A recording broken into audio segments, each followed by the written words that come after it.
Some demolition work has begun in Haiti, but it's barely scratched the surface of what needs to be done. Sonny Armand worked on the reconstruction of New Orleans, and he's now compiling a report on the situation here for a private contractor. We've been led to believe that only 2% of the rubble has actually been cleared so far. They've estimated that there's approximately 90 million cubic meters of debris. As far as you know right now, how much has actually been shifted? It's about 500,000 cubic meters. That was as of a couple of weeks ago. So there you go, you've got 90 million, and actually only 500,000 has actually been moved so far. That's correct. Incredible. You know, for the first time in decades, you've got the entire world, you know, behind the Haitian people, wanting to help them recover from this terrible tragedy. I mean, you've got a presidential election coming up in November. You know, perhaps that's part of the delay. The president that's going out is essentially a lame duck, and perhaps he doesn't want to make those hard decisions, or he wants to pass them on and let the new president make them. Whoever is in charge, they need to make the tough decisions. And one of those unpopular decisions. Yes, politically unpopular. But otherwise, we might as well go home. Because all of the aid that's been promised by the United States, the European Union, Canada, Asia, you know, the Middle East, all of those funds that have been promised are going to go to providing food and water to people who live in tents. You know, and that wasn't the idea. The world donated billions for Haiti's recovery, but lack of infrastructure and planning are stopping progress. You know, in a perverse way, this earthquake could be the best thing that's happened to Haiti. If the money arrives and if it's used properly, then they could rebuild this town and could rebuild this country.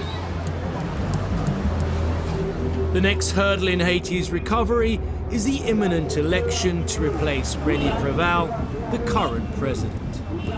As a result, decision-making has ground to a halt while politicians fight to get their hands on the reins of power.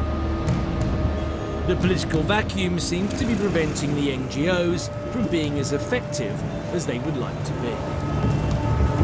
I want to speak to someone who has an overall view on what the non-government organisations are doing in Haiti. So I'm meeting up with Leonard Doyle from the International Organisation for Migration. Part of his role is to coordinate the hundreds of NGOs working on the ground. Many accusations in the newspapers, particularly in the West, that a lot of money has been wasted, particularly money that was promised hasn't actually turned up. Is there any truth in that? The money hasn't showed up. That is true. That is true. It hasn't showed up yet because they're having trouble getting the project sorted out. They want to do it right. They want to do it better. They don't just want to throw money at something that washes away in the next rainstorm. But they have water, they have sanitation, they have access to healthcare. But do they all have that? Because we've been to IDP camps where they're complaining that they haven't got all those things. No, they don't all. And if they have it, there isn't enough of it. They don't all have it, certainly to the level that they should have it. And there's a race against time to build what they call transitional shelters, which are hard structures instead of these flimsy, pathetically flimsy shelters, because one flick of the tail of a cyclone and they're gone. This is a country that you're seeing 40, 50 years of misrule. Yeah. And you're seeing a dominant neighbour. And corruption. Corruption, human rights violations like you wouldn't believe. Dead bodies in the streets. Anybody who is offside is dead.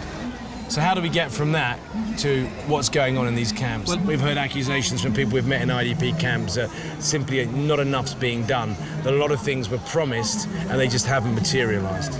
Well, people say things were promised, but with the best will in the world, things get muddled up. They've received a vast amount of humanitarian aid.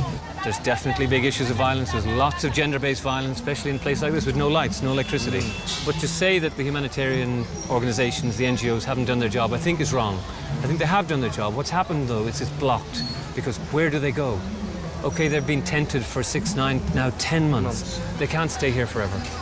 Do you think there is ultimately a plan? I think there is, yeah. I think there's you know... What is it? Because there doesn't seem to be one. I think it's slow in the making, but they're definitely... One thing the Haitian government is determined to do is to build it back in a way that it's not a slum. And that whatever they do it to a certain standard and they build a community back. Now, the trouble is it's in the middle of an election cycle. It's hard to do that. It's hard to be effective. It is also true that 40% of the government was wiped out, killed. They lost their ministries. So, I mean, they've had a rough time. And as we said, it's the legacy of tougher times. So I think they're going to get out of it. The Haitians are an incredibly resilient people, and hopefully they'll get back on the right track. So why did you go to prison? Moi, dans la prison moi-même, peut-être nous déguer ça. Peut-être ça, moi t'ai capté ti zone là quand vous voler pas faire des actions. Moi me frapper ça dans la tête petit volet là même là bouche par bouche, voter ça dans bouche chef, je vais venir arrêter là quand même vers 2h du matin.